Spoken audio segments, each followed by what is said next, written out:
context of our food system, we're actually helping to improve the food system. We're actually helping to provide an alternative to stressed terrestrial systems by making the best of our aquatic systems. I think this is a really exciting time for those working in aquaculture and fisheries, because there are many positive things that the sector can do and contribute to this broad challenge that we have on the planet. Of course, when we dig into aquaculture and some of the details, there are direct and indirect benefits and risks to biodiversity, and clearly overall a move to better management, better governance of the aquatic biodiversity that sits in our waters and the responsibilities of our research and management systems. Many benefits are there in terms of the opportunities to grow food in water, which can and should provide some benefits to terrestrial and reduce the need to convert more land, more forest into food production. The opportunities to use aquaculture in terms of restocking programs, technology to understand and better manage genetic resources. The opportunities for alternative, new and potentially resilient livelihoods to environmentally harmful or land-based systems, and increasingly the opportunity for more positive, environmentally positive production systems that of aquatic foods, animals and plants that can, in the future, we hope, make positive contributions in terms of greenhouse gas reduction, water conservation, and the overall ecosystems and biodiversity. Of course, we know the risks, poorly planned and managed aquaculture systems, inappropriate species and systems for the habitats, and agroecosystems where they're located, alien species, biodiversity and biosecurity concerns, pollution and other waste from intensive aquaculture that need to be managed. But I think positively, many of these risks, if properly understood, can be managed in a positive way.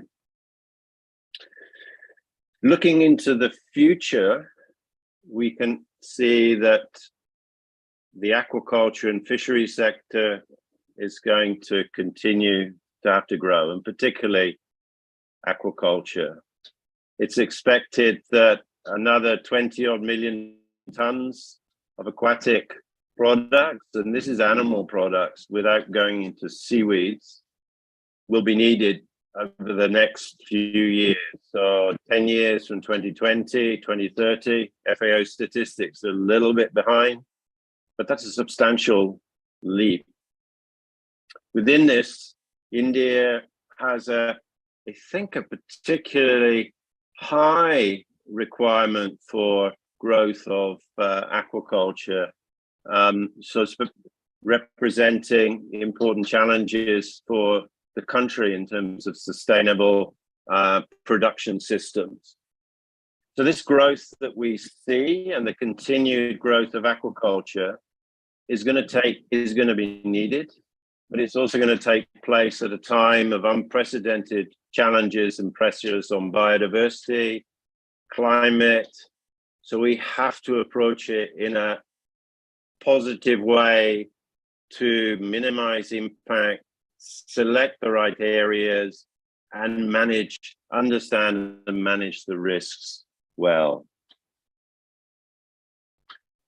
There are big opportunities for improvement. This diagram is it's a little bit too detailed, but this is analysis conducted with colleagues in Sweden a couple of years ago, which looked at the opportunities for improvement and innovation within aquaculture. And the good news is that there are many opportunities to do things better, from the overall planning of aquaculture, spatial planning within coastal and inland areas, through to various aspects of species selection and technologies. So the sector, aquaculture sector as a whole, the interactions it has with the broader environment, including biodiversity, has a very significant opportunity for improvement, reducing footprints, improving efficiency, contributing to those broader goals of sustainable and healthy food production. I'll highlight some areas of potential improvement at the moment. First one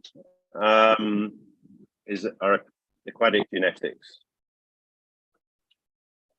We know that there are nearly 700 species that are currently farmed.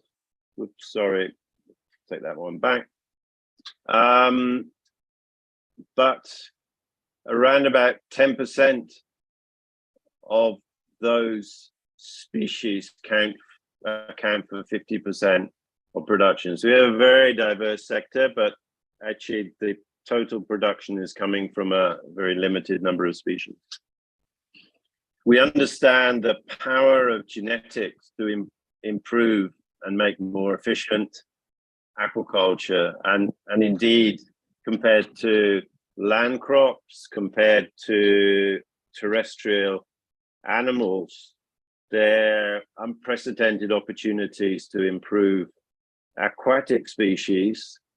This is some data from the GIFT program of around about 7 to 12% improvements in growth over 20 years of improvement. So, and still improving. So the opportunity there for you applying genetics within aquaculture to improve productivity, but increasingly other traits related to resilience, such as disease, such as feed efficiency, tolerance of environmental stresses is growing. So a huge area of opportunity.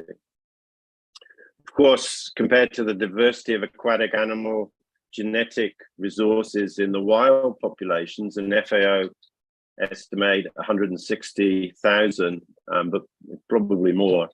So tremendous diversity and tremendously important to understand and seek to conserve and protect those resources. They're important potentially in the future for aquaculture, but they're also important in terms of diversity and functioning of our aquatic ecosystem. If we look at genetics, though, and its application broadly, many of us view that we're just at the beginning, and the benefits of better genetic application in aquaculture is still quite limited in terms of species, and the access of farmers, particularly in more less developed region, is still limited. So there are opportunities to better use that technology, and there are opportunities to ensure access to the benefits of that technology are more widely shared. Some of the key actions, and I'm drawing here from FAO, the Global Plan of Action for Conservation, Sustainable Use and Development of Aquatic Genetic Resources for Food and Agriculture. So again, aquatic genetics resources starting to raise, and indeed should raise, their profile in relation to the broader food and agriculture debate. Key actions, proper characterization and understanding and monitoring of the aquatic resources. Clearly, programs for conservation and sustainable use. Development of those aquatic genetic resources for aquaculture, and that enabling policy and institutional environment. So you can drill down into these different areas to develop, and many countries are now, developing specific actions around these broad areas for action. Fortunately or unfortunately, there's still a lot of work to do and a lot of work to catch up with the terrestrial agriculture sector. It's worth also to emphasize this diversity again, and why it's important in aquaculture. Of course, a limited number of species are grown at scale, but there's that resilience in the system, food production system, our aquaculture systems, that comes from diversity, a contribution to resilience. Disease problem in one species, another species has, or strain has tolerance. So there's a value to diversity. There's also a value to diversity in terms of dietary values and nutrition. You can, below, for example, are a set of graphs from some work in the Pacific, different species with different micronutrient or elements. So that diversity actually has an important dietary and nutritional component that we need to recognize. And indeed, connecting fisheries and biodiversity and aquaculture to that broader nutrition and health agenda is one way in which we can probably raise profile of the importance of aquaculture and fisheries to our food system.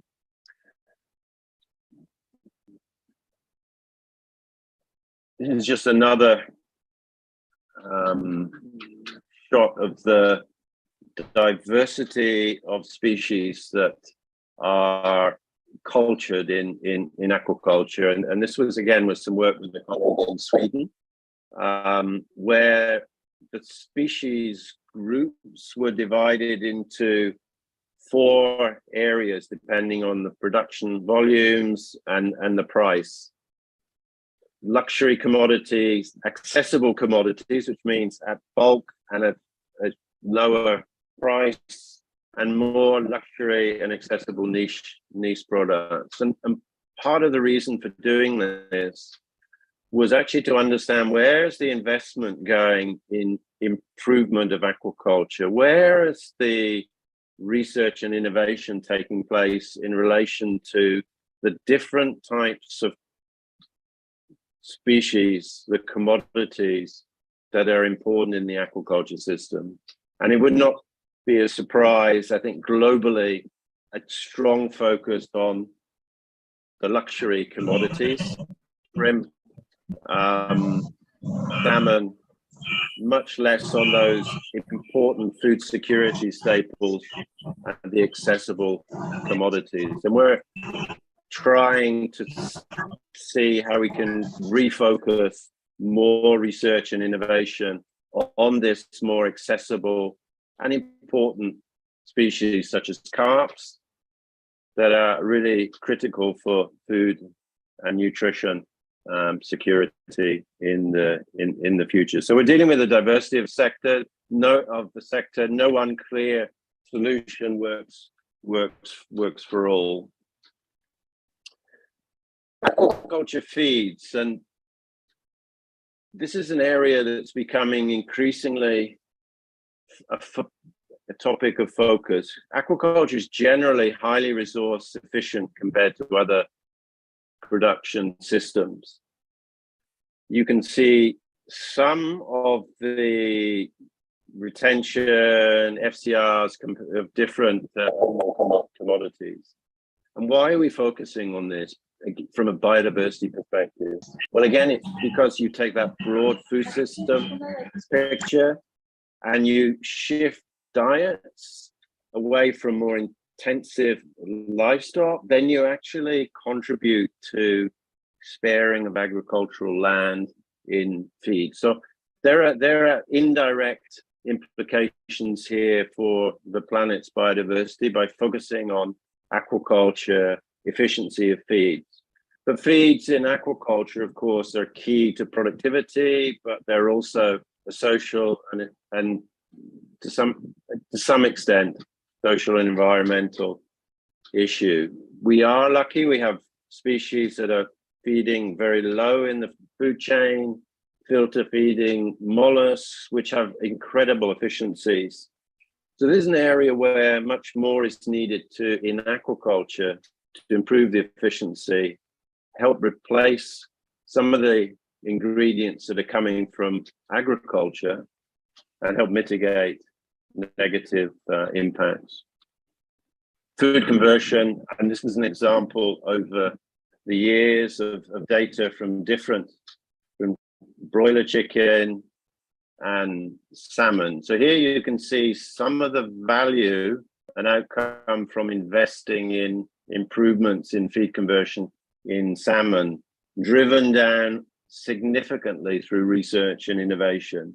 Marine shrimp also come down, carps and tilapia have come down, but there's interestingly a lot more improvement that can be made in terms of feed conversion and efficiency. Again, maybe no direct, but indirect implications for biodiversity because we're making more efficient use of our resources. Some of the emerging areas, everyone knows, make use of insects in diets. The bottom right-hand diagram photo is of an Indonesian e-fishery company that's worked on smart feeders to reduce efficiency. There's a lot of innovation coming up which shows promise to improve efficiency. Biosecurity, and this is one of the major challenges and one of the key areas of concern in relation to biodiversity. It still remains a big challenges at all levels, from farm to global. The risks need to be better assessed and managed, detecting and looking at ways to control earlier rather than better, easier said than done. There is a need to look more at some of the food and nutrition staples such as tilapias and carps, where disease can probably be better managed, and the exotic species. And there's a suite of recommendations around risk assessment, policies of management of exotic species. And I think countries are in various stages of implementing those. There's still a need to better understand, manage the risks associated with that, assess and manage the risks associated with that more effectively. A fifth area where improvement in aquaculture can make a significant difference is in waste and loss. This is waste and loss biodiversity as well. And we see opportunities for production right through to consumption. Globally, it's estimated that somewhere between 20 and 40% of fish are lost. Fish and aquatic foods are lost somewhere in the system. Exact figures are not known. That has important biodiversity implications. If you need to catch more, grow more to replace lost or wasted animals or plants, then that's an unnecessary loss of aquatic animals and plants. I think nutrition and value recovery, and we can see a lot of innovations now starting to look at the opportunity for waste nutrients and recovering those, is a very important area for the future in this circular economy type context. Within aquaculture, there are other opportunities. If we think more broadly about wastage and loss, Dr. Jenner talked about plastics. There are considerable opportunities to reduce waste, use renewables more efficiently within the aquaculture system. And stepping back from the production system, looking at the area-based management, I suspect this will be a very significant area for the future. Over the years, there's been a lot of attention on area-based management, finding the right areas for aquaculture, the right balance, carrying capacity between aquaculture and the wider environment. more effort needs to be taken on that. I think the future will partly see aquaculture within that broader conservation, setting aside or better managing areas for conservation as part of a broader initiative for conservation of biodiversity and our aquatic resources. Governance, management, local communities, it all has to be about partnerships to make that work at the scale needed. At the farm level, back to the farm level, this is an example from Egypt where some smart technologies, better feeding practices resulted in 12 to nearly 40% improvements in the efficiency of the system. So we see a lot of basics still needed in terms of management of aquaculture to make the improvements, put those innovations into practice. A lot of improvement can be done based on what we know already. Putting it into practice is a key challenge. And finally, this emerging area, which is, in my view, it's already a tradition in Asia. It's the movement to nature positive, restorative aquaculture, and there are tremendous opportunities in this type of aquaculture that at the farm or the landscape or the waterscape provides direct ecological benefits in various ways and generates net positive environmental outcomes.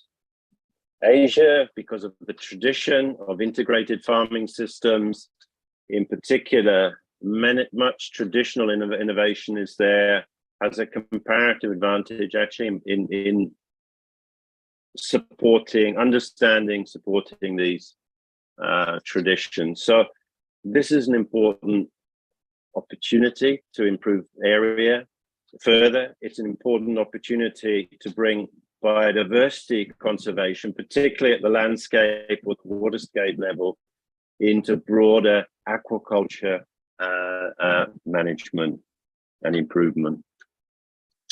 And finally, which is a bit of a pet topic of mine now, it's putting innovations, both what's already known, into action, drawing investment.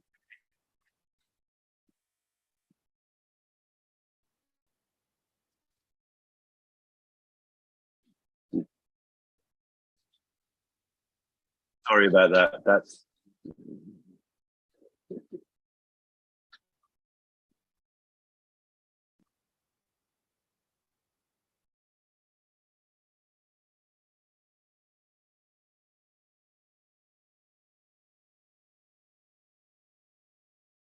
all right. Sorry about that. That was my computer completely out of control. That's artificial intelligence in action. So to come back to the point, putting innovations into action. And I draw on here some CGR work that I was peripherally involved with at WorldFish, but colleagues and IMI had led this work, and basically looking at ways to put research and innovation into more action-oriented outcomes. It's about, firstly, finding investments that are, and focusing on investments that are actually going to have that impact at scale. So there's an important role here in terms of research and innovation management.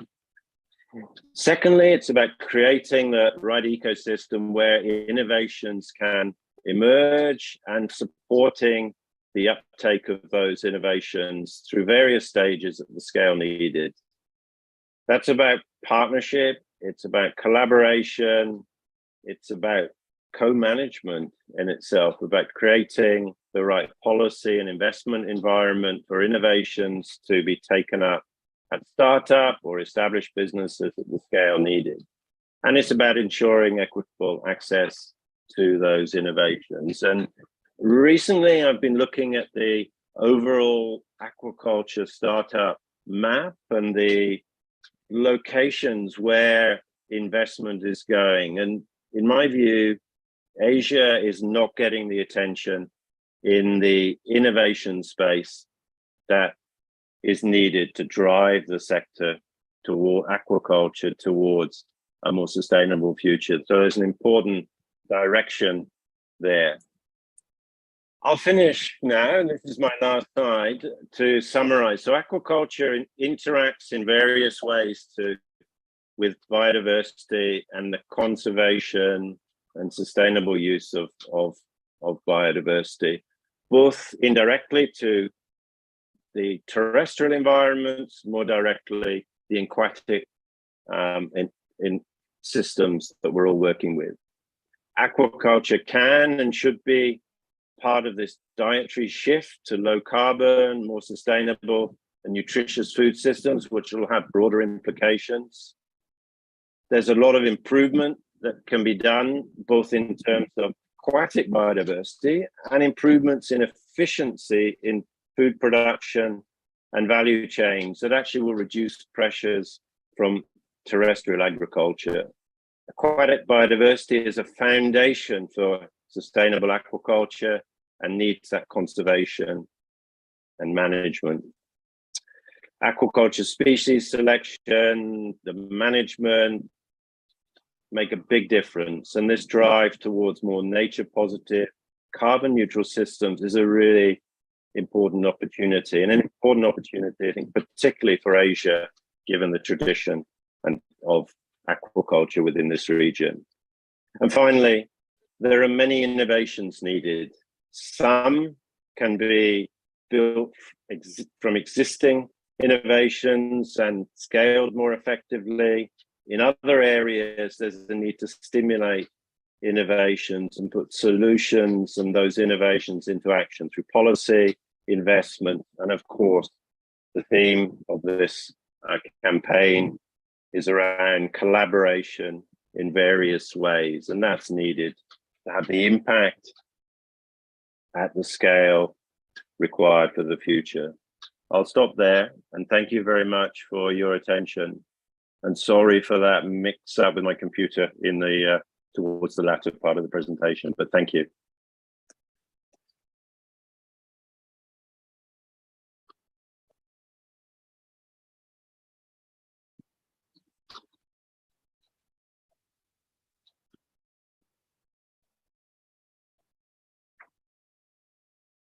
I think there's the seminar hall is the mute on. Thank you, Mike, for this informative lecture. You have touched upon the global insights in that form of the global plan of action, which is being done at the level of FAO.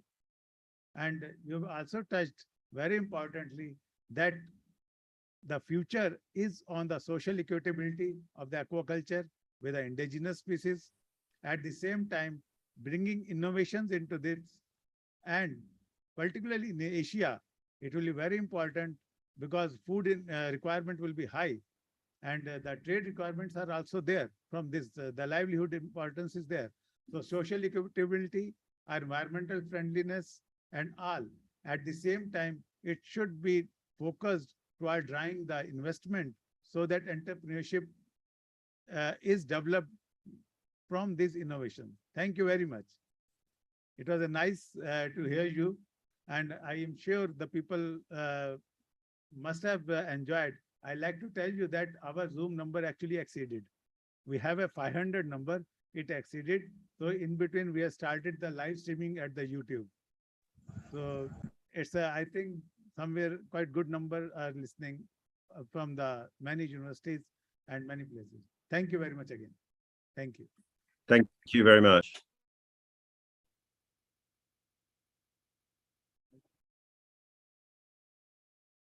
Thank you, sir. Now let us lend our ears and heart to the next guest speaker.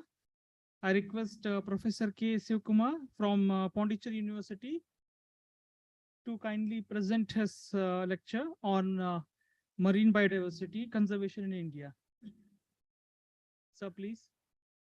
Good afternoon, everybody. Is it my presentation visible? Yes, sir, it is visible, sir. Oh, thanks a lot. Yeah. First, let me thank you all for having me in this particular seminar. It was wonderful to listening to Dr. Michael. He's well known for his research on the fishes. And also it was equally very nice and wonderful to listen to Jana Saab as well as Lal Saab for their vision as well as what's happening in our country. So what I did it, I'm not a fishery scientist as such, although I work on ecological aspects, largely not in the production line. But I work largely on the biodiversity in general, not exclusively on the fishes. So I thought of sharing some experiences which we have it in our country with respect to participatory management. Because some places we failed, some places we were successful. So I would like to share those experiences so that you get a better understanding what's happening in our country so that we can carry forward. This is the animal which you are noticing it. I'll be talking it a little while because the last 7 years I've been working on this species to trying to recover this species from Indian water.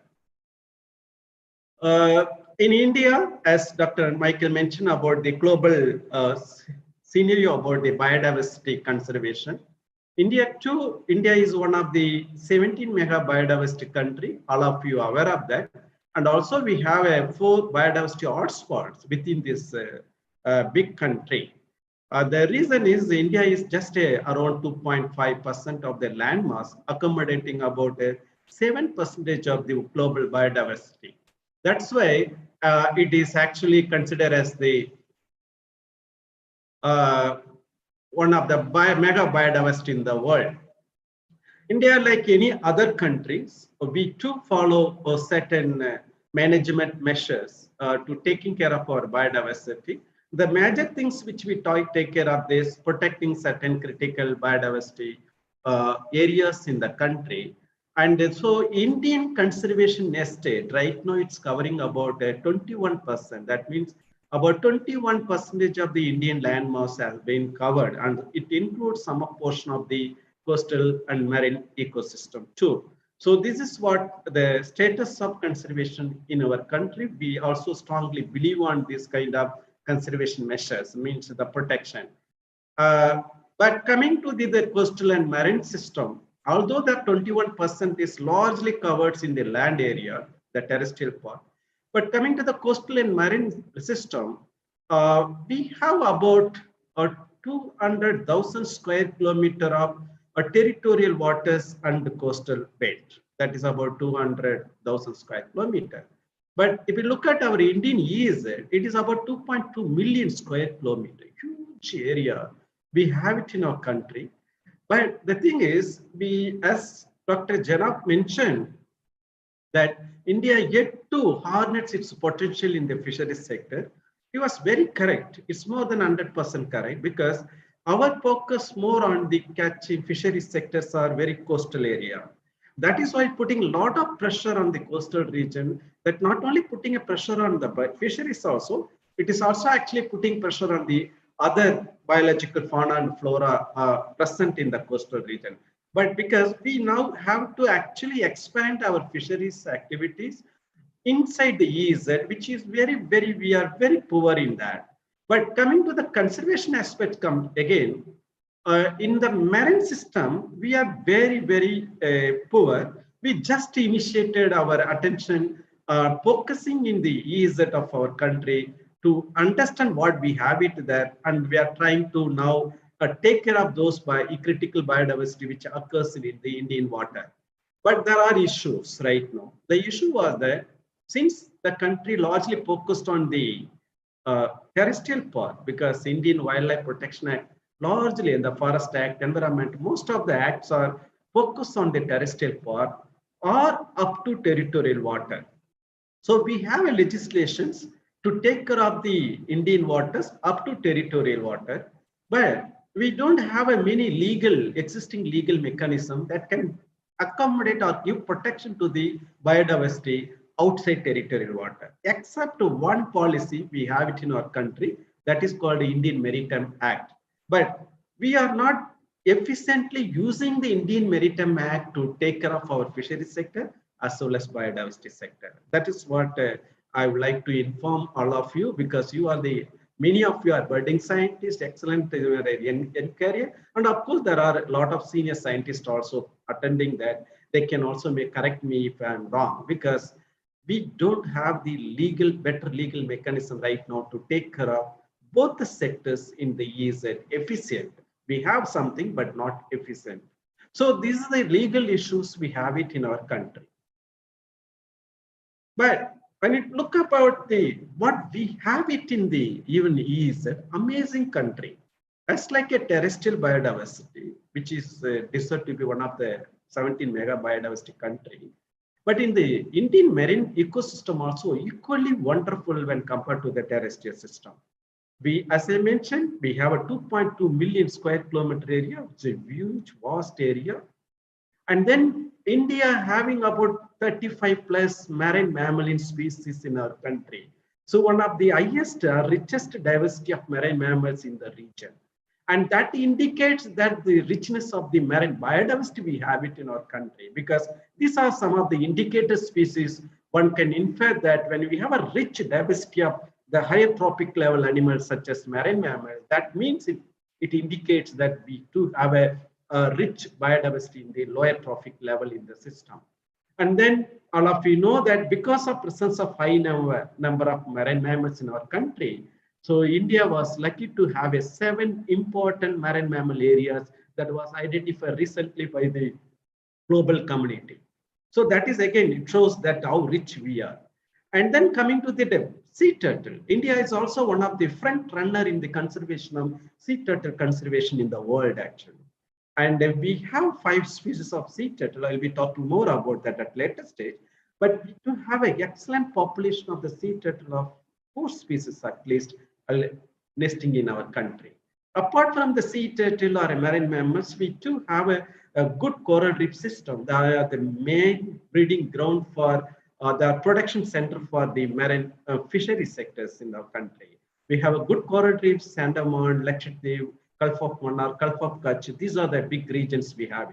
We do have a seagrass, another very protective ecosystem we have it in our country. The seagrass, which I'll be talking more those things we are talking about at Dugam.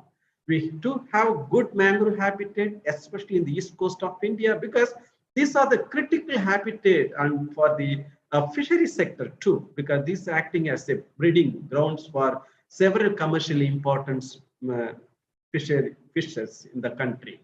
And then we know that there are reports saying that about 500 species of coral reefs we have it in our country. So apart from the biological resources, we have other natural resources. One is the fisheries and then the hydrocarbons. We do have a good source of hydrocarbons in the country, and plus there are about 20,000 species. Marine species recorded species, but the scientists still believe that we yet to identify another 20,000 marine species in the country. Dr. Mike managing a fish base and all, he must be aware of that. So we are again very poor in taxonomy and identification of many marine species because of the lack of some logistic support provided to the Indian scientists. Because of this rich biodiversity or rich resources, there are about 50 million Indians are dependent on these resources directly. And that is the reason in India right now, in last 4 years, looking the marine ecosystem for the future livelihood.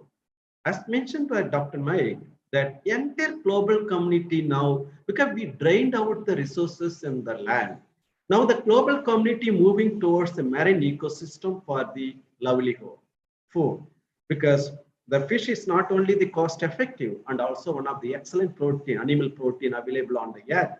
So it is a very good protein anybody can offer and excellent for health, human health.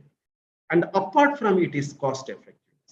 So the global community now moving towards the marine ecosystem, and India also moving towards the marine ecosystem. And that's what India want to play a major role in blue economic in South Asia.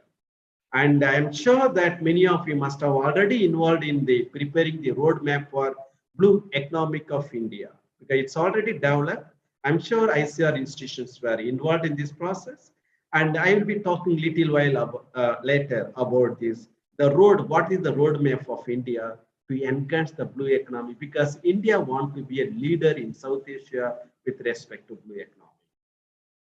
But to have, just for some introduction to the marine ecosystem in our country, we have a beautiful beaches, not the beaches which we have it in Goa. I'm not talking about those beaches.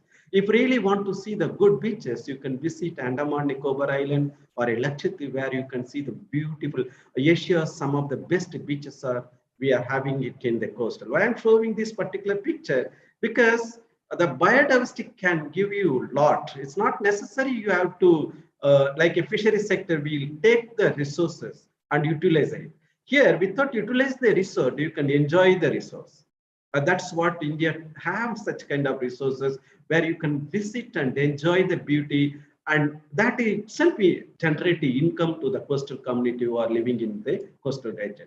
And then apart from the beaches, we have another very important coastal habitat in our country is the intertidal mudflats, because these are the mudflats are whether it's in the Orissa coast or in Kalpapma Kutch in the Gujarat coast, where we have a long intertidal plots are responsible for producing millions of fish, commercially important mollusk or crustaceans or fish, because these are the breeding ground.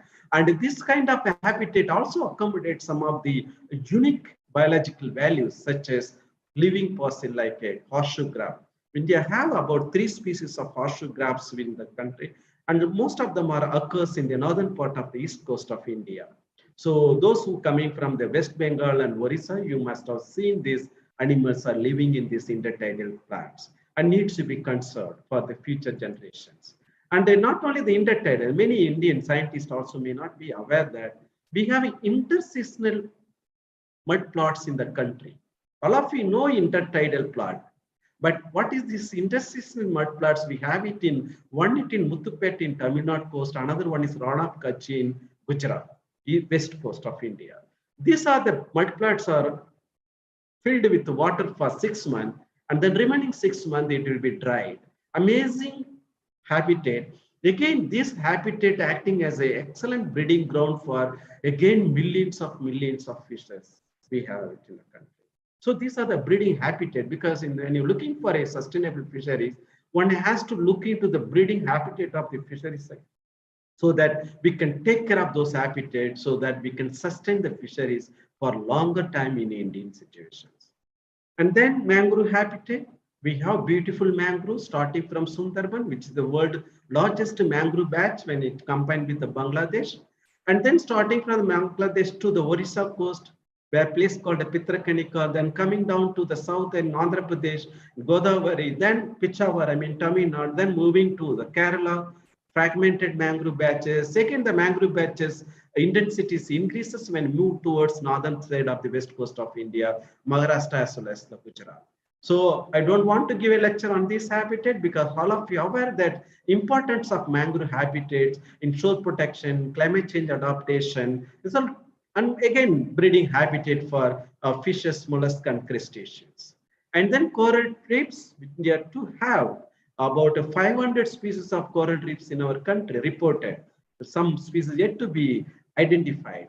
So the beautiful coral reefs in Andaman Nicobar Islands or Kalpa Mannar in southern coast of Tamil Nadu, or visiting Lakshadweep. So this is something which Indian scientists are very well known about this particular subject, because many scientists are working on this particular topic for a long time, more than 100 years of experience we have it. Credit goes to the CMFRA. This is the one institution initiated the marine biodiversity research in the country. It is a more than 100 years old organization, contributed a lot to the conservation and knowledge to the marine biodiversity of our country. And that knowledge build up, but right now what we are reaching into very intensive way of managing and conserving the coral reef ecosystem in our country. It's not only the mere protection, for example, artificial coral reef building and all those things we are, Indian scientists are now started working on it. But this is a particular program not much getting successful rate in our country. The reason could be because we don't involve the community in this particular program. It is in the purely in the academic program, and only the academic institutions are involved in the building the coral reefs, along with the state forest department, who are the custodian of the resource in the coastal belt. But unless until involve the communities in this particular program, I don't think so we will be successful in recovering the degraded coral reef ecosystem in our country. And then another important habitat is seagrass habitats. Again, there is a huge relationship link between the coral reef ecosystem and then seagrass habitat. Wherever we have a good coral reef ecosystem in our country, where we have the good seagrass habitat too. And then they're talking about the conservation means, as I mentioned, the sea turtle conservation is on India is always takes a lead in this region.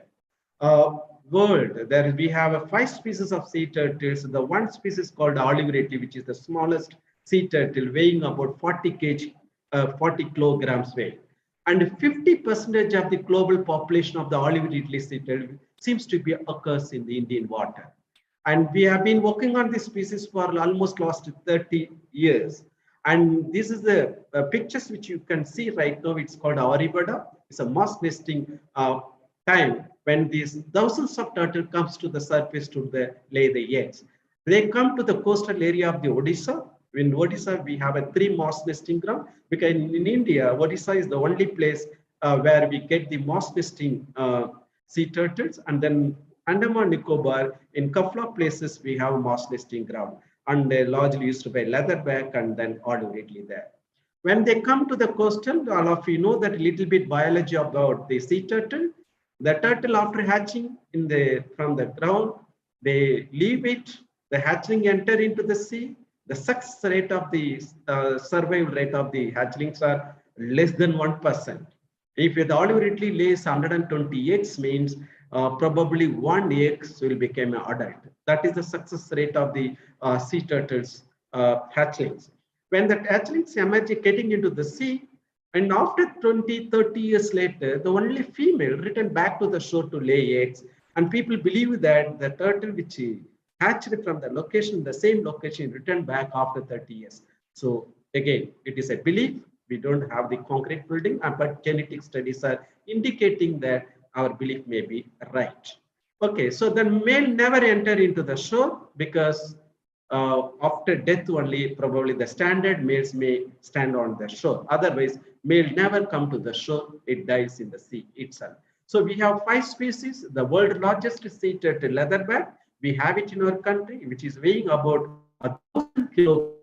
If you want to really see this animal, you have to visit the Great Nicobar Islands in the Indra Point, where we have a place called a Calac Bay moss sea turtle or leatherback. And also is a little, and where you can see leatherback turtle coming to nest there. Olive ridley, as I mentioned, olive ridley all along the Indian coast, but mass nesting taking place in the Odisha, and then high intensity of nesting takes place in the Andaman Nicobar. We too have a green sea turtle, hawksbill turtles are nesting, but sporadically. Green sea turtles foraging in the Lakshadweep, and in fact, there is a conflict between the conservation of sea turtle and fishery sectors in the Lakshadweep. That's another interesting topic one can discuss maybe in the later stage, where green sea turtle, where we one community trying to protect it, the another community see the green sea turtle is a danger to their fisheries production, because they're doing a overgrazing in the seagrass habitat, which is the main breeding ground for the fishes in the Lakshadweep lagoons. So that is another angle we have to look into that. And when the turtle coming to the Indian coast to lay the eggs, there are interface.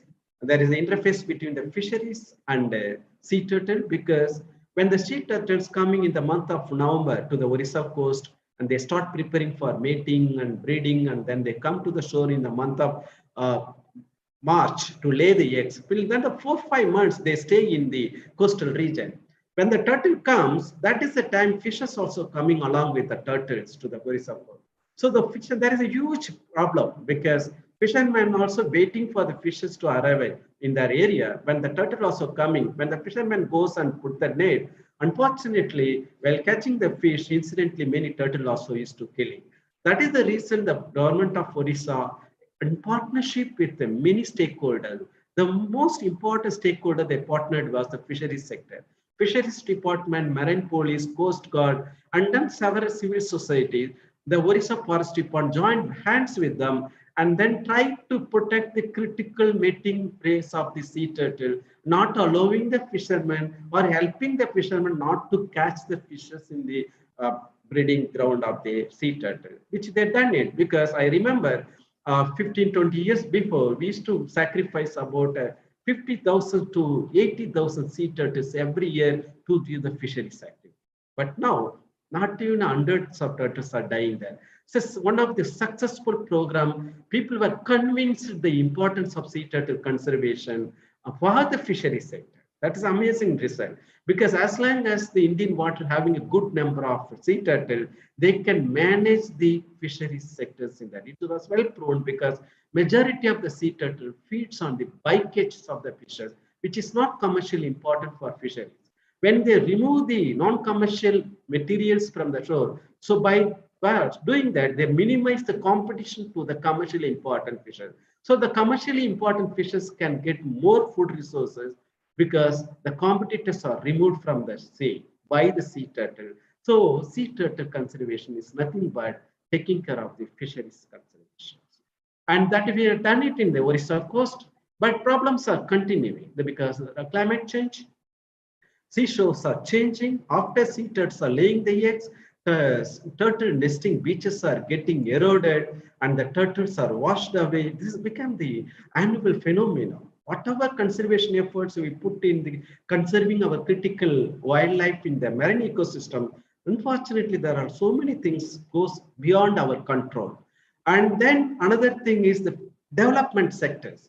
So I'm not talking about the fisheries sector. Fisheries is our traditional practice for our livelihood. But now we are getting into hydrocarbon exploration because hydrocarbon become very expensive for India. So Indians want to unlock its own resources. When unlocking it, there's a huge conflict between the development sectors with the biodiversity conservation sector because many activities which we do it in the name of the hydrocarbon exploration, some of the activities are detrimental to the biodiversity, especially marine mammals and marine reptiles like sea turtles. So what we did, initially we said no to this hydrocarbon exploration, but we understood that there is important for exploring hydrocarbons in the country. So what needs to be done? So we conducted another important study, tracking the movement of sea turtles in the Bay of Bengal, understand the habitat requirement of sea turtles in the country.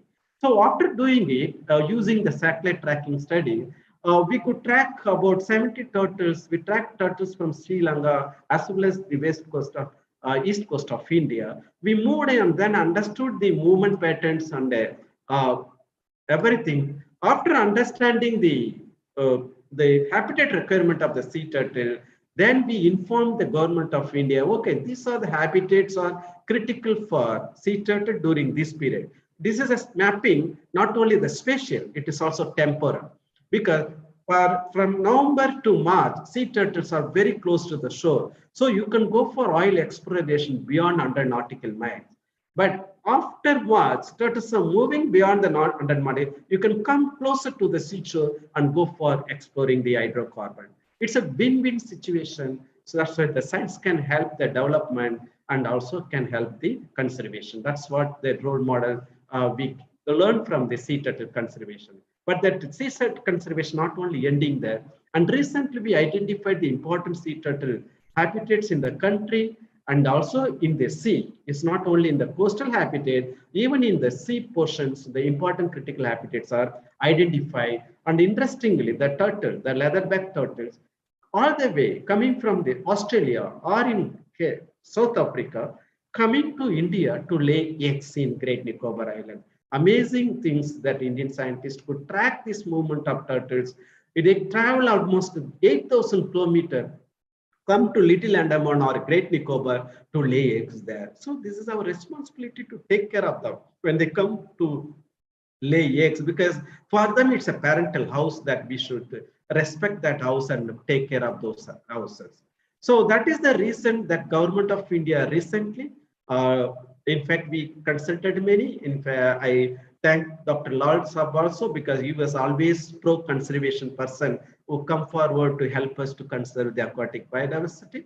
So we identified, mapped all the threats for the sea turtles, and we know that various organizations are helping conserving the sea turtle conservation in the country. And then now Government of India come up with a national conservation plan for the sea turtle conservation in the country, addressing the entire gamut of issues related to sea turtle in the country. And it has objectives, 5 goals, which I don't want to explain to you, but these are the things are mainly focusing on that. But here, when we are developing, and I was fortunate enough to be a drafting person of this particular document, and as drafting, I got some message or advice from the highest office of our country, the Prime Minister office, that saying that the conservation should be beneficial to the coastal community, especially the fishes. And then there is a request that that conservation plan of the sea turtle to provide something to the coastal communities who are living that way. That's why the second objective of this entire conservation plan was modified and put it as enhance livelihood of coastal community through promoting sustainable ecotourism. This is something which we did it, not only the sea turtle action plan, as well as the project dolphin, which I'll be talking about later. And then coming down south from the Orissa to the same place, we have another very interesting dolphin. It's called a Irrawaddy dolphin, which lives in the Chilka Lake, where again there is a something because the fisheries, the fishing communities are very, very poor community who are living in that area, who are largely depend on livelihood for the Chilka Lake, one of the largest lagoons we have it in the region, in the Asian region. When the people do fishing and do aquaculture activity, because this lake provide lot of ambience and a conducive ambience for the better aquaculture things. So since it's provide this, but it's directly getting into conflict with the dolphin. So we are working on that, how to actually take care of the dolphin along with the safeguarding the livelihood of the fishing communities living in this lake. And also it has the another potential in this region. It invites a lot of migratory birds into the region. It's added advantage. So now we are trying to put the fishing, some of the fishermen youths to diverted in the ecotourism, teaching them to bird guide, watching, and they can actually guide the tourist and towards the birds watching and all those things. And this is the location of the Chilka Lake we are talking. We have a religious things, and the Orissa government now promoting the Chilka tourism in a big level using the dolphin. This is what win-win situation. Again, another example of conservation. How can conservation help in learning or strengthening the livelihood or giving the additional livelihood to the fishermen communities living in this coastal health? There's a Chilka Development Authority was established, and this Chilka Development Authority involves the community in the conservation and management of Chilka Lake. It is one of the success story in our country where this authority, because of excellent participatory measures are in the place, and they could save and protect the Chilka biodiversity in the world. And that is actually safeguarding the livelihood of the communities in that area. This is what the satellite imagery of the Chilka thing.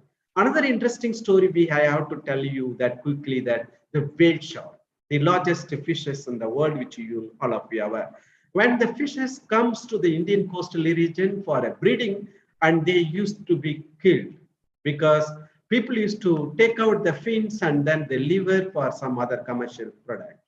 And then people were told to don't kill it, but people not listen to that because majority of the people are poor fishermen, and they get some additional income by selling the shark fin or taking the liver. From the liver, they extract oil to paint their boat, which is anti-corrosion agent. So it's an expensive paint, which they cannot afford in the market. So these people are extracting those oil paint from the liver of the whale shark, which is a very huge animal. So people were advised to don't kill it, but they didn't listen to it. So what's happened? The message was passed to the fishermen community of the Gujarat coast, saying that when this animal, hundreds of whale shark comes to our coast to give a birth, but we are not allowing them to even giving a birth. Before that, they are got killed, and then they were actually, it's not good for them. what the message was present, the Indian custom across the religion, whatever religion we follow, doesn't matter. All the Indians practice one thing, that is when we get marry our daughter, when the daughter get conceived is the first time, she was normally sent back to their parents' house because the belief that she will be more comfortable, because the first pregnancy is always a risk. So she will be more comfortable in her parents' house than in the in-laws' house. So the responsibility of the parents to take care of their daughter safely and also send her daughter along with the baby safely back to their in-laws' house. This is the customs we do that. So the same message was passed to the fishermen community of the Gujarat area and told them that the whale sharks are our daughter. They're coming to our place to give a birth. You want to kill your daughters. It's an amazing message. And the result was last 12 years, not even a single whale shark killed in Gujarat coast.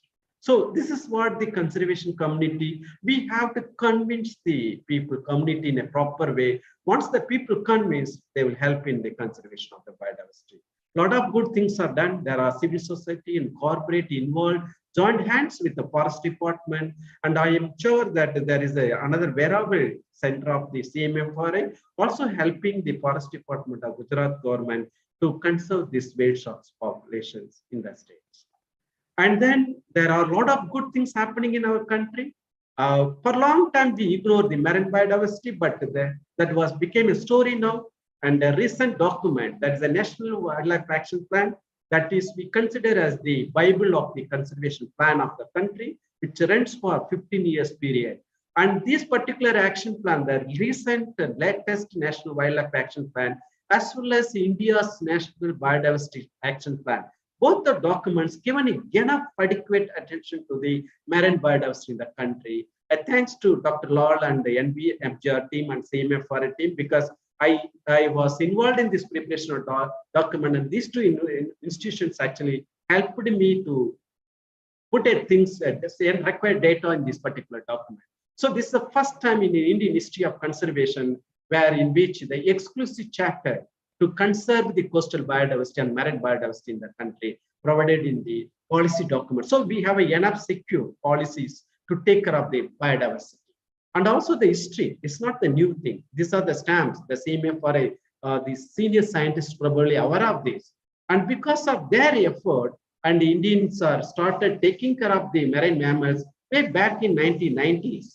It is all credit goes to the CMFRA organizations because of their effort. Of course, we may not be that much efficient to take care of. Those things are started in last 10 years. But the history says that we have been addressing, we have been concerned about the marine biodiversity for long times in the country. So one of the things which we reached is the dugong conservation. In that word dugongs, because the people in Gujarat again believe that the dugongs are God's own cow. They believe that all the dugongs are once upon a time belongs to Lord Krishna. And when his kingdom drowned, his cows also drowned in that along with him. And they became a sea cow. That's a story talk. And also people in Gujarat believe that dugong occurs only in the coastal area of Gujarat. And when I told them that no, it occurs in many parts of the world. In fact, the largest dugong population occurs in the Australian water. Then they told me that case, that dugong must have originated from India, might have migrated from other parts of the world. So that's the story and whatever, but I didn't ignore their story. I started working on that also to look into scientifically whether they were correct or not. So this is the dugong sea cows. They feeds on the seagrass. There is seagrass, it's a herbivore animal. We cannot separate dugong from the seagrass because dugong conservation is nothing but seagrass conservation. So we have about 250 individuals, but once upon a time we have about 40 to 50,000 individuals 80 years before. That was the approximate historical records we are getting at 50,000 to 80,000 dugongs occurred in India 8 decades before. Within this 8 years, we put them into 250 individuals. That is what indicates that how much attention we used to given to this kind of animal. Although organizations like the CMFRA, Zoological Survey of India, they have been working on this species for the last 100 years. So big problem, the main problem with the fisheries interface. That is the biggest issues we are facing it in this conservation of the dugong. So I skip those quickly because these are some of the threats which we are having it the fisheries, and we have a boat strike, and then we have the poaching incident, especially in the Tamil Nadu coast. The poaching was one of the main reason for brought down the population into very smaller number. And then there are usual problem for the dugongs apart from fisheries in their birds, boat strike and poaching. There are other routine issues. So it is applicable to all the biodiversity occurs in that. Yeah. But we consider when we approach the fishermen, we say that these are the gardener. The worth of one dugong, the saving the one dugong can contribute 2 crore rupees, Indian rupees things, because the habitat which is managed by the dugong, the seagrass habitat, one territory, one home range of the dugong territory of the seagrass habitat gives about 2 crore rupees worth of fishes to the fisherman community. That is the minimum value, economic value of the ecological services contributed by the one dugong. So this is the message which come from through the research, and this message was passed to the community. And this action plan, the recovery action plan, because we know it has immense value, but we know the populations are declined very fast. So we want to conserve them species. We want to conserve their habitat simultaneously. But doing that, what we understood that without support of the community and other stakeholders, we can't do anything in the coastal and marine ecosystem in India. That's why we put the fourth objective is participatory management is very key for this conservation. And then while doing that, we realized that there's a lack of capacity in India and to bring back any species in the marine ecosystem. So we realized that, so we started building their capacity. So that is what the National Action Plan of the Dugong Recovery Plan is, having these 4 objectives: recover at the species level, recover at the conservation level, involve the community, and build their capacity and empower them. This is what we did it. Not only that, this involvement is when we are planning action plan, we approached all the stakeholders and took their consensus. Okay, this is what we are planning to do here. Do you have any advice, suggestion to do that? All the 3 state government means it is involved all other stakeholders. We had a series of discussion. I am sure that many scientists from CMFR institutions have attended our discussions. In fact, CMFR is one of the partner institutions in the Dugong Recovery Plan. Initially, Dr. Jaipaskaran used to work with me. Right now, there are many other scientists are now working with me in this program. So we involved the ideas of these stakeholders, and then we finalized our conservation plan. Then we went to the field to implement that action plan. And then we realized that there are 2 important stakeholders required to be involved. One is the Indian Coast Guard and Indian Navy, plus Marine Police. And apart from that, the global community, that CMS, Conventional Migratory Species, especially the Dugong MU Secretariat of situation in Abu Dhabi, they were involved in this particular program as a partner, because their help, they contributed a lot for us conserving this species and that. The amazing research input in that program. It is not only the recovery, because we understood there are a lot of research gaps, data gaps were there. So I had about 25 members of young research team, and these research scholars were working for last 7 years to fill the research gap, data gaps with respect to dugong biology, ecology, and seagrass ecology, and all those things. So intensive research was initiated. We identified new dugong habitats in the country, and then we identified the critical dugong habitats in the country.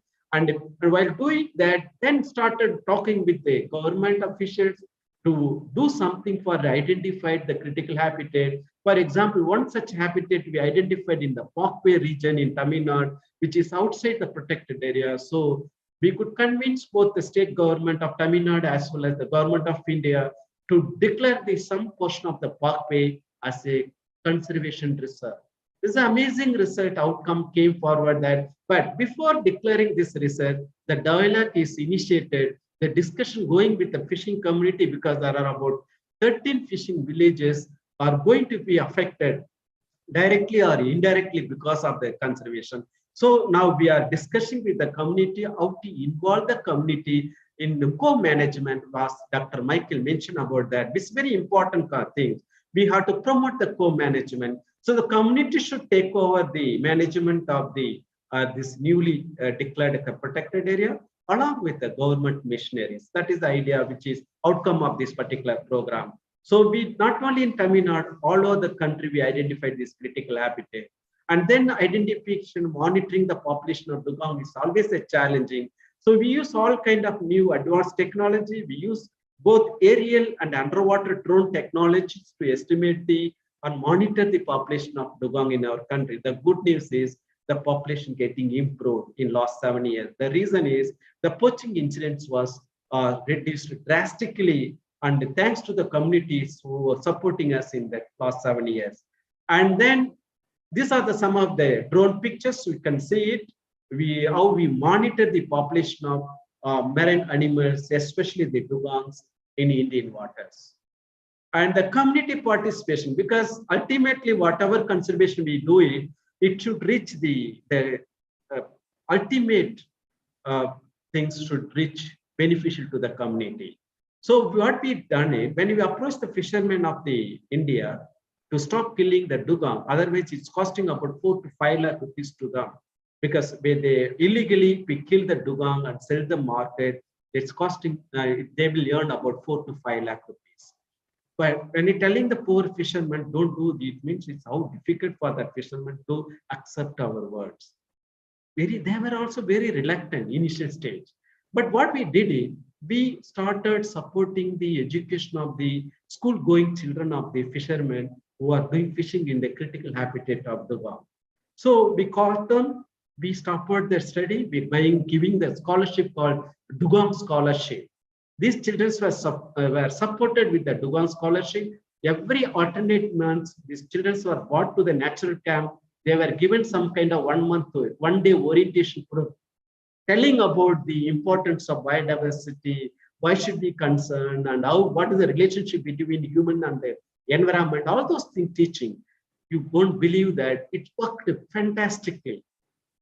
It is not only helped the education of the children, these children became ambassadors. They reached their parents and convinced their parents to stop killing the dugong. Amazing result. We could reduce about almost 95% of poaching incident in the country. Not only that, we brought down the poaching of the dugong in the country. In fact, the volunteer network, these fishermen parents, and then volunteer network, we established a huge fishermen volunteer network, diverse network. More than 1,000 people are volunteer. They can actually communicate, send the information to us whenever they see the dugong, whether alive or dead. Because of this good volunteer network, because of the dugong ambassador which we created, we started getting a lot of information from the sea. Otherwise, we didn't get this information in last 5-6 decades. And these are the information we started getting in the last 7-8 years. Amazing data we are building it to assess the population of the dugong. We started doing the genetic analysis. Interestingly, the dugong population, in fact, the first genetic study of the dugong done by the CMFRS in Cochin. But we got a huge sample size, and the study proves that the dugong population in India genetically safe, although the population size is very small. Another thing is the genetics, the genetic makeup of the dugong population which occurs in India seems to be unique. Whether we don't know the story of God's own curve, whether it's true or not, because the science says that genes which is the dugong have in India is an ancient gene, and India had 3 more ancient dugongs in the past. The oldest dugong India had is 40 million years ago. That was the fossil records we got in. So that shows that dugong might have originated from India, radiated towards either side, but need further research on that. And then we come up with a new problem, post-net. Both Mike and Janasov was mentioning about the plastic problem. Also mentioned in his introduction talk. It's a huge problem for not only the biodiversity and also problem for our fishermen also. The fishermen from Kerala, Maharashtra, Karnataka are already complaining about this issue. We have huge amount of plastics, waste plastics are lying in the sea, needs to be removed. And some of the plastics are highly detrimental to the life of marine mammals and marine turtles in the country, which our team is right now working very closely with the government officials to eradicate, at least in the critical habitat of Duga. So the research, we build a capacity. We build a capacity not only the forest department, we build a capacity for fisheries officers, Coast Guard, Marine Police, and then also fishermen youth. We are actually building a youth so that in future they become as a marine biodiversity guide. They can be involved in the marine biodiversity tourism, aquatic tourism in the future. So we are training them in the scuba diving and all those things. So far, we trained about more than 500 people in a scuba diving, more than 20,000 forest officer and fisheries officer in conservation of the marine biodiversity in the country. And a lot of awareness, because awareness is the key in conservation of unique biodiversity, whether it's a terrestrial or marine. And marine, it is really very, very important. We have to communicate to the community the importance of conservation, but it should be done continuously. For example, this natural campaign organized by ICAR and NBFGR especially, I'm really thankful because these are some of the programs we have to do continuously so that these awareness programs are continued. So this awareness, we could reach about 75,000 people through various awareness programs, because ultimately these are the programs with a lot of materials. The materials for the general public, materials for the researchers, media, public, teachers. So different kinds of awareness material we developed in this program, and result is 14 dugongs. Not only we brought down poaching in India, and there are fishermen voluntarily rescued and rehabilitated 14 dugongs with those dugongs entangled in the net. So amazing things are happened in the country if we involve the people in a right way and with wholeheartedly, then people will support. That is another success story we got it. So we have lack of time. So what I will do is quickly I will go through some of the important things. For example, Government of India recently launched the Project Dolphin, giving more attention to the marine biodiversity in the country. The DP are still under the preparation is a huge program, and various organizations are going to be involved in this program to conserve marine biodiversity. The idea is ultimately to secure the livelihood of the fishing community of India. So we want, the Government of India want that the fishermen community should be safe in future, not now, 100 years down the line. So the Project Dolphin is aimed for that, in that line only. It identified all the problems, all the species are already located, threats are identified, objectives are finalized, all the actions are available in that document. I can share it with you later if you are interested to read the document detail. So there are two important points I want to highlight it, because that is directly related to fishery scientists. One is the bycatch. The CMFRA, your organization only, identified the guesstimated there are about 10,000 marine mammals are getting killed every year by the fisheries interface. I'm telling you, it is not 10,000. It's a 10,000, probably the minimum 10,000. My feeling is we may be losing about 20,000 marine mammals every year due to the fishing interface. So the bycatch is the biggest issue. That is what the Government of India, in its Project Dolphin, prioritize the bycatch mitigation measures. So we are very closely working with International Whaling Commission and the CMS to mitigate this problem. So very soon the government going to initiate this program in the launch, and the many organizations under the ICAR are going to play a big role in concern, especially CMFRA, NBFGR, FSI are going to involve in this program.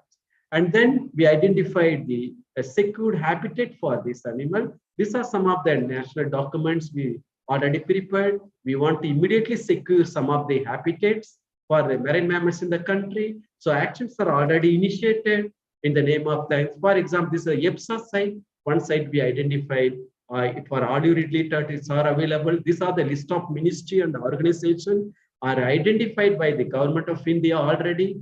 Those institutions will be involved in the Project Dolphin. And also there are scientists, some of the scientists, for example, Dr. Vivekanandan also part of this ecosystem, marine ecosystem research consortium. Dr. Vivekanandan, one of the retired senior scientists from CMFRA, and there are a group of scientists involved in this program, and we established a consortium to help the young researchers in India to promote the marine researches in the country. So last slide of mine, that Even today, and I don't know how many of you agree with me or not, many young scientists in India, not even a young scientist, even the senior scientists, believe that biodiversity conservation is against the development. But please believe me, biodiversity conservation is not against the development. In fact, biodiversity conservation is one of the development sector. We should understand this. You have to invest in this sector, biodiversity conservation sector today, because this is a long-term fixed deposit. When you invest in the conservation today, in next 100 generations should benefit. Otherwise, whatever investment we do it in the other development sector, it will be beneficial to the present or next generation. But in the third and fourth generation, we suffer like anything because of this ongoing development planning we have it in our country. Unfortunate, it's very unfortunate, even for the blue economic development developed by government India, it gives a chapter on blue economic biodiversity conservation, but it's only on the word, it's a lip service. It should not be lip service. We have to really amazing, because NSF mentioned that special planning, there is already the CMFR organization identified the fishing zone. So we have to identify some of the critical fishing zone and the critical fish breeding habitat. Those breeding habitats should be frozen, should be protected, so that the future because this protected area can acting as a source. It can keep on supply source to the other area so that fishermen can go and catch the fish. If you destroy the source now, then future will collapse. So that is the message I want to convey to all of you, that the blue investment in the name of biodiversity conservation will help us to conserve, we become a blue economy. Thank you very much for your patience. I'm sorry I took a long time. I'm sorry for that, but thank you once again for your patience. Thank you very much.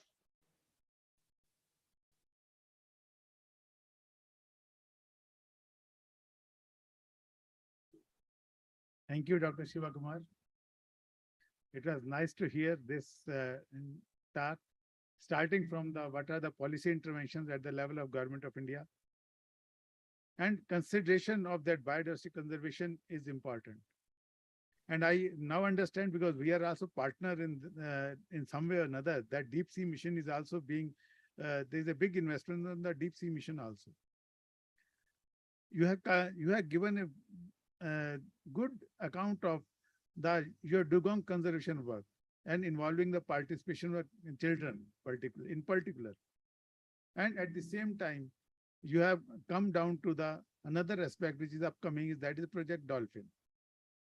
And you came out with a very good point that there should be the benefit to the communities from this conservation of this by the coastal communities. I like to tell you that one small story we are also emerging from Lakshadweep Island. If you go to today BGP Marine Kingdom and their souvenir shop, the ornamental shrimps, what you will find there, they are raised by the women of Lakshadweep, trained by us, and they are bred from the hatchery. They are not collected from the wild, and they are bred in our hatchery. So it was a new species discovered from Indian waters, which had international value, and that was bred. And after mass scale breeding of that 2 shrimps, now 85 women have been trained, and now those shrimps. So that is where we have tried to develop a model of completing a value chain where the native original animals are conserved with us in our conservation center. They are bred. The bred seed is given to women and trained.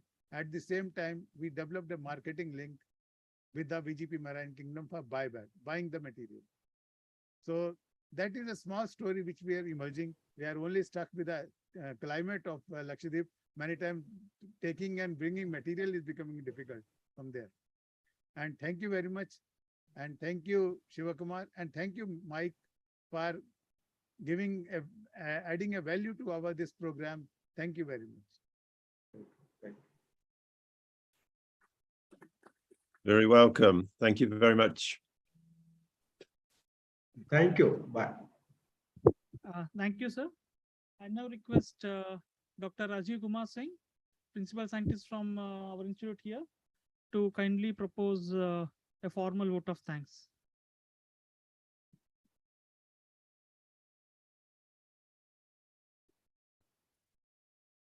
Good afternoon, everyone.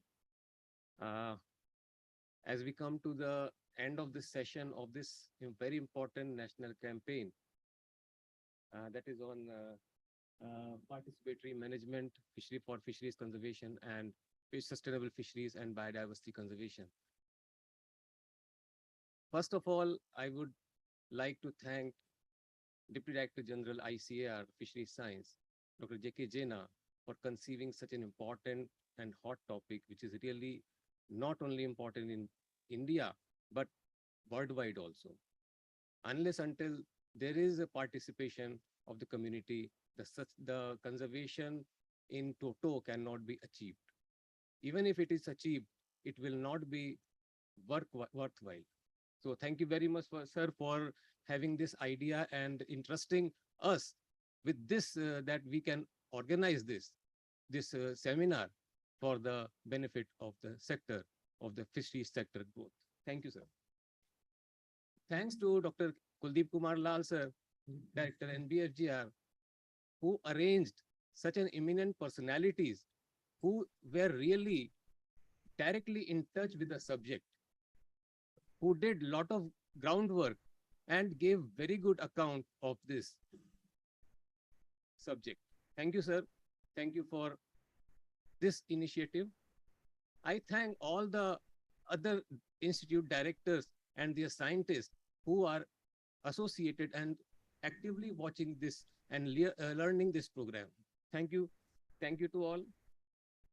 Now I would like to thank the guest speakers of today, both Dr. Michael Phillips, who not only synthesized all the important aspects of conservation, like livelihood, like tradability and biodiversity at a single point, but also give very good account of the work that he has been doing at his center.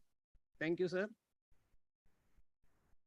Now, very good work was presented. The groundwork was presented by Dr. Shivakumar. He not only presented the dugong recovery plan, but he emphasized the significance of community participation in not only in turtles, but many other organisms.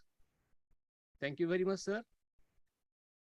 Now coming down, I will like to thank all the participants who have been listening to us offline or online from various institutes, from various ICR universities, from very other institutes as well. I thank all of them for active participation in this program. I thank all the HODs, head of departments of NBFGR, in charges, all my scientist colleagues, all students, and all the staff members for their logistic support. Thank you, one and all. Thank you.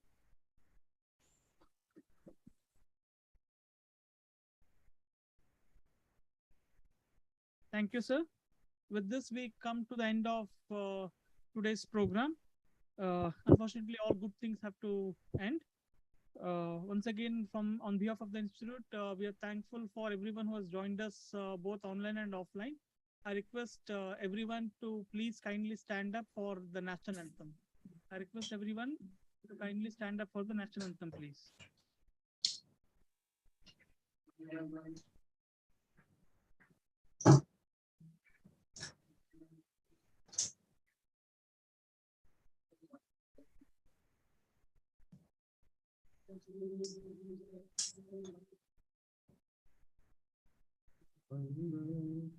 Vindhya Himachal Yamuna Ganga उछल जलधि तरंग तब शुभ नाम जागे तब शुभ आशिष मागे गाहे तब गाथा जन गण मंगल दायक जय हे भारत भाग्य विधाता जय हे जय हे जय हे जय जय जय हे।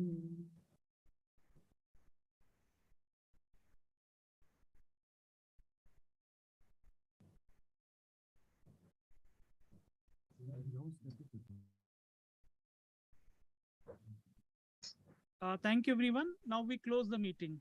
Thank you for joining.